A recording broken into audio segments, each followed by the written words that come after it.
Hey guys, my name is Ryan. I'm the movie pastor. I'm a pastor who watches movies and thinks theologically about them. And sometimes when I watch two movies with similar themes, I put them in conversation with one another. Nobody really watches those videos, but I keep making them because I think it's interesting to have texts that talk to each other. And hey, what am I doing if I'm not entertaining myself, huh? So, grace and peace. And spoiler alert for two different versions of the Three Musketeers, the 1995 Disney version and the 2011 Paul S. Anderson version. To start with, I should say, these are the only two versions of the Three Musketeers that I have watched to completion, or at least that I remember watching to completion.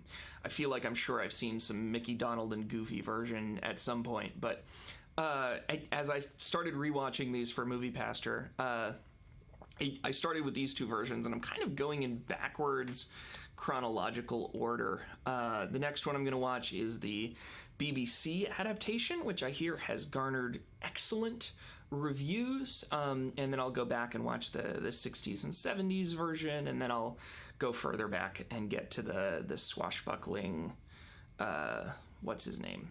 The guy, the swashbuckling guy. Douglas Fairbanks. I knew it!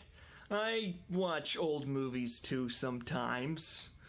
Not just, Anyway, two different versions have two very opposite views of the Musketeers. In the Disney version, the Musketeers are like ultimate symbols of truth and justice, where everything they do is true and just, and to be a part of the Musketeers means to be committed to truth and justice. And in the newer version, they are the opposite of that. It's just kind of nothing matters.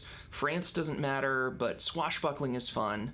And so the attitude behind the camera is just diametrically opposed, where Disney kind of seems to think, hey, I think people would really go for a morality tale, and we can maybe be more violent than we have been comfortable being for the sake of doing this, like, this hero flick, this buddy hero flick, and then we've got just the other side of the equation, where, like, we're just going to throw all of that away, every piece of morality, for the sake of sword sliding down the side of a blimp.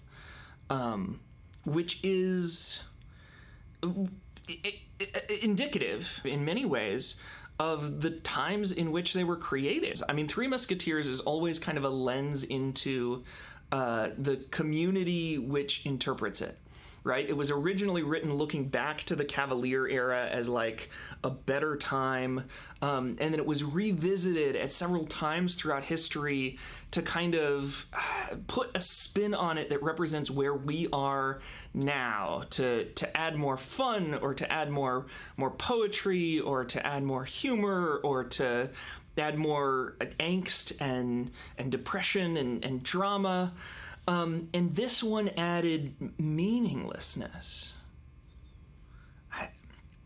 So not a very long span of time. Like, we're almost ready for another remake since 2011 by now. But major social and societal shifts happening in between 95 and 2011. 95 was just at the beginning of the internet. And modernism was taking its last gasp of air, where these Enlightenment ideas from the 15 and 1600s, John Locke and so on, were still normative, if not prevalent, where, like, this belief that we are, by our effort, going to figure out the world and solve the problems.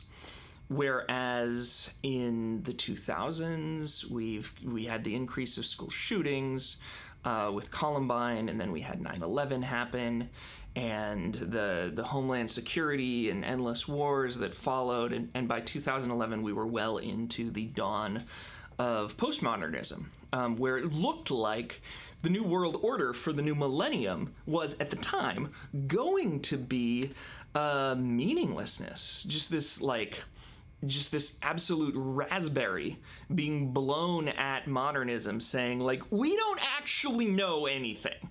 Like, yeah, we've got like science and stuff and can look at atoms, but there's stuff inside atoms and stuff inside those things we have no idea. Like, anything we think we know, we are completely subject to be wrong. There is no knowing anything. Everybody's got different realities, different experiences of their realities, so like, have fun while you can. And even now, even in 2020, I think we've moved past that a little bit, more towards a critical realism, more towards a like, we don't know as much as we think we do, but we do know some things, and we ought to try, but we ought to be humble about our trying. Or at least that's how I feel living now, biased as a person who thinks of things that way. But I want to know what you think. If I watch the BBC version, am I going to see a more modern view of the world?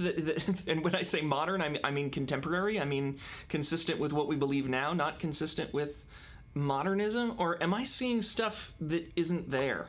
I feel confident that the 60s version is going to be really 60s on me, but I'd be interested for you to tell me. As I said, I'm kind of watching these without the bias of other adaptations, which is an advantage and a weakness in a lot of ways. Anyway, I hope to see you next time on Movie Pastor.